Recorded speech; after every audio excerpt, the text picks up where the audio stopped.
Bonjour à tous et bienvenue dans cette nouvelle vidéo review. Aujourd'hui on se retrouve pour une réplique de points. Encore une fois, il va s'agir d'un Colt 1911. Et on va s'attarder tout de suite à cette réplique. Le Colt 1911 qu'on va étudier aujourd'hui, c'est le Colt 1911 parkerisé. Donc pour ceux qui connaissent, c'est la version, on va dire, retravaillée du 1911 Anniversary Cybergun KWC. Donc pour la boîte, on a quelque chose de très simple, une boîte bleue Colt, à la plus grande habitude maintenant de chez Cybergun, donc avec le logo... Enfin, les précautions d'emploi derrière, dans ce sens-là, c'est peut-être mieux, les précautions d'emploi derrière, le logo du fabricant sur le côté, et une étiquette ici pour nous vanter les mérites de la réplique. Donc, calibre 6 mm, fonction CO2, blowback, full metal, backs, et 17 billes dans le chargeur. Et une étiquette pour le vendeur. Quelque chose de très simple, hein, comme d'habitude. À l'intérieur, nous trouvons un manuel d'utilisation pour apprendre à se servir de la réplique emballée dans un sachet plastique, un échantillon de billes, une clé BTR pour la capsule de CO2 et un adaptateur pour le silencieux. Donc alors, comme vous le voyez, c'est tout simplement un 1911 A1, la version entre guillemets qui a servi à la première et à la seconde guerre mondiale. Et quand je m'entendais tout à l'heure par retravailler en fonction de la version centième anniversaire, c'est-à-dire que la version centième anniversaire, je sais pas si vous vous rappelez, je vous mettrai une photo dans la vidéo. Rappelez-vous que ces marquages étaient gravés sur la culasse au laser. Ils n'étaient pas gravés dans l'acier en gros. Enfin, dans l'aluminium, parce que c'est de la culasse aluminium. Et il avait une couleur un petit peu différente, c'est-à-dire qu'il était un peu moins gris foncé que celle-ci. Voilà ce que c'est la version parkerisée qu'ils appellent. Et de l'autre côté, l'avantage, c'est qu'on n'a pas les marqueurs horribles du genre Made in Taiwan et tout ça. Là, on a carrément les marqueurs United States. Je vais essayer de vous montrer mieux, parce que j'ai un problème de jour. United States Property avec 1901 US Army. Voilà, c'est quand même des marquages, on va dire, beaucoup plus réalistes que sur le 1911 à Anniversary. En fait, j'ai l'impression que c'est tout simplement une version, comment dire, une mise à jour, j'ai envie de vous dire, une mise à jour de la version 1911 à Anniversary, tout simplement. Alors, pour les specs de la réplique, alors c'est tout simplement du calibre 6 mm BB, hein, forcément. Il fonctionne à CO2, il est semi-automatique, la puissance est d'1 joule, environ 326 fps à la 0,20. Il a une longueur de 22 cm, un poids de 900 grammes, un système BACS adjustable, donc le hop-up propriétaire à Cybergun. Il est full métal, son chargeur comporte 17 billes, il est en métal, c'est fabriqué par KWC et repack par Cybergun.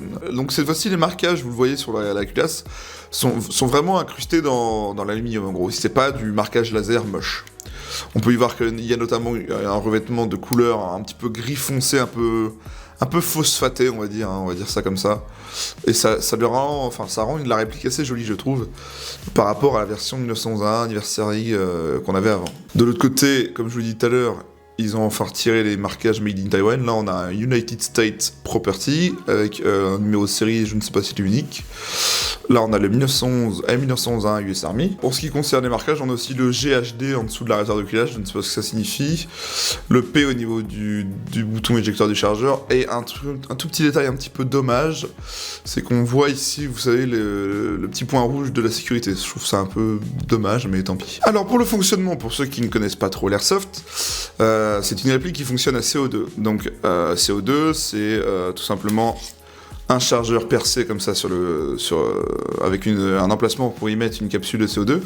On y glisse la capsule de CO2 en divisant la petite la vis BTR qui est là. On y clipse la capsule, on la perce. On enclenche le chargeur avec des billes, forcément. On arme la réplique en tirant la culasse une fois.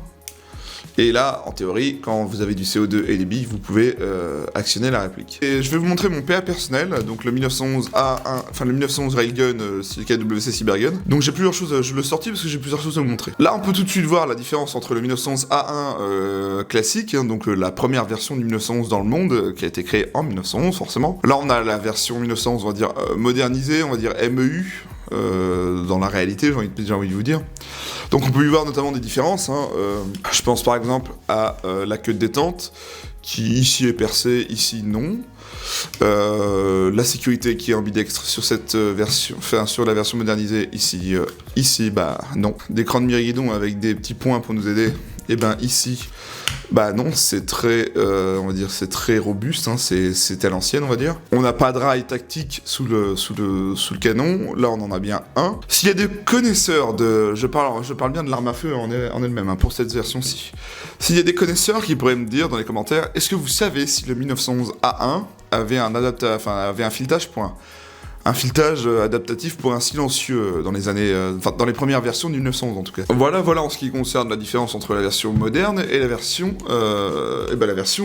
première version, on va dire classique. On va parler un petit peu des sécurités. Donc sur les Colt 1911, on en a typiquement, on va dire 2. Nous avons tout simplement, je vais l'armer.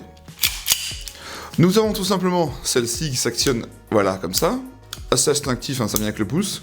Vous voyez. Et nous avons aussi cette fameuse pédale ou queue de castor, ça dépend comment vous l'appelez, qui va bloquer la queue détente aussi. Donc par exemple, je m'explique. Si vous appuyez sans appuyer sur la pédale, il se passe rien.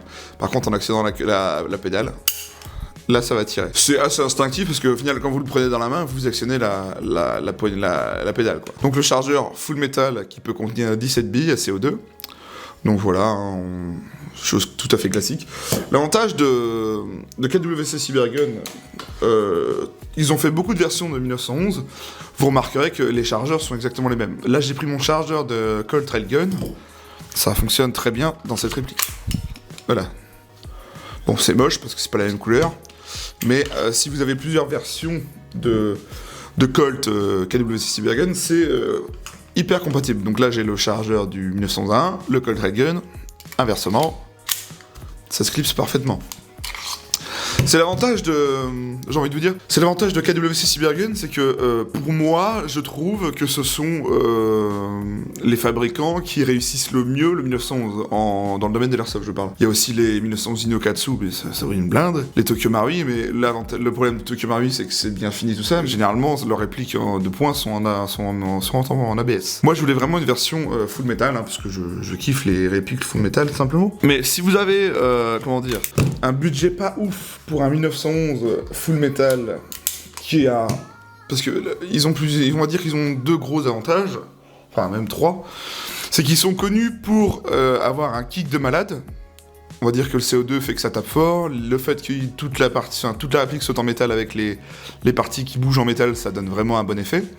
Ça tient bien au froid. Je n'ai jamais eu de dégazage avec ces répliques, parce qu'avant j'avais la version 1901 Anniversary, maintenant j'ai celle-ci, celle-là c'est pas pour moi, hein, je tiens à vous le rappeler. Maintenant j'ai celle-ci, je n'ai jamais de dégazage avec. Par exemple, si moi j'ai cette version, enfin j'ai ce Colt et que j'achète celle-ci, je pourrais interchanger les chargeurs. Et ça, c'est quand même du plus bon avantage, on va dire. Alors pour le démontage de cette réplique, c'est tout simplement la même chose que mon Colt Railgun, le Colt Railgun noir que je vous avais présenté, parce que c'est tout simplement la même mécanique. Donc, on démonte le chargeur. Vous allez reculer la culasse à ce niveau, à l'espèce de 2001 qui est ici. De l'autre côté, vous avez le même teuteux. Donc, vous appuyez dessus. Il sort, vous retirez l'arrêtoir. Vous tirez tout simplement la culasse vers l'avant. Et là, tout vient. Et on peut notamment y voir que c'est la même mécanique que sur les autres versions de 1911. Ça nous permet aussi d'accéder au réglage du hop-up. Est-ce qu'on va le voir? Non, on ne voit jamais ici de toute façon. Bon, en gros, le hop-up est ici. Vous avez une petite molette que vous poussez à gauche ou à droite, en fonction de vos besoins. Et donc, pour démonter entièrement la réplique, vous prenez ce ressort, vous l'enlevez, cette pièce aussi. Ici, vous tournez cette pièce-là d'un quart de tour, elle sort. Le ressort aussi. Et là, vous désengagez tout simplement le reste.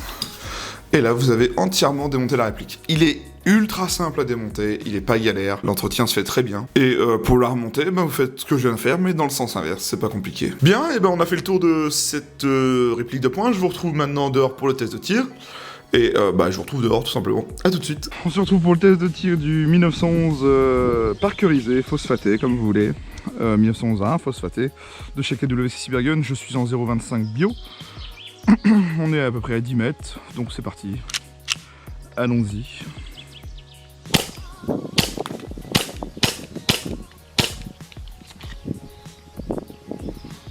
Ah oui, ça va être mieux comme ça. Le chargeur qui a un petit problème.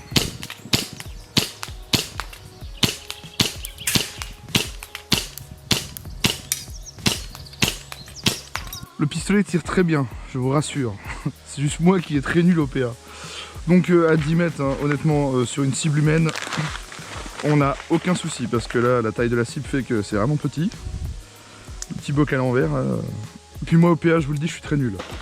Mais sachez que ces répliques de points de chez KWC Cybergun en 1911, d'habitude, ça a vraiment des bonnes perfs d'origine, donc aucun problème là-dessus. C'est juste que c'est moi qui est très mauvais.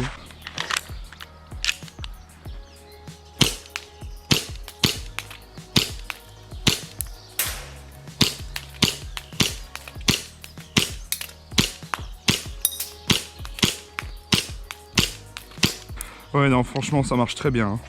C'est un bon kick, c'est assez précis de base. Enfin, de bonnes perfs d'origine, quoi, en gros. Donc, franchement, ça marche nickel. Voilà. En gros, ma conclusion, c'est que, c'est ouf. Je vais vous montrer un petit peu ce que ça donne, le blowback au ralenti. Mais pour le test de tir, franchement, sur une cible humaine, on touche sans problème. Après, c'est un PA. Faut se dire que c'est censé être soit pour du combat rapproché, soit en réplique de secours, mais ça fait largement le taf. Bien, alors j'avais fait la conclusion, sauf que mon record a bugué, je sais pas pourquoi. Donc voilà, je voulais juste vous dire que si vous avez pas trop le budget pour un 1911 full metal, il faut pas hésiter à prendre le KWC Cybergun, il y en a plein de modèles différents, que ce soit 1911 A1, que ce soit des modernisés genre Railgun, etc. N'hésitez surtout pas à chercher, il y en a un paquet. Sur ce, moi je vous dis merci à tous d'avoir regardé cette vidéo, et je vous dis prenez soin de vous, et à la prochaine.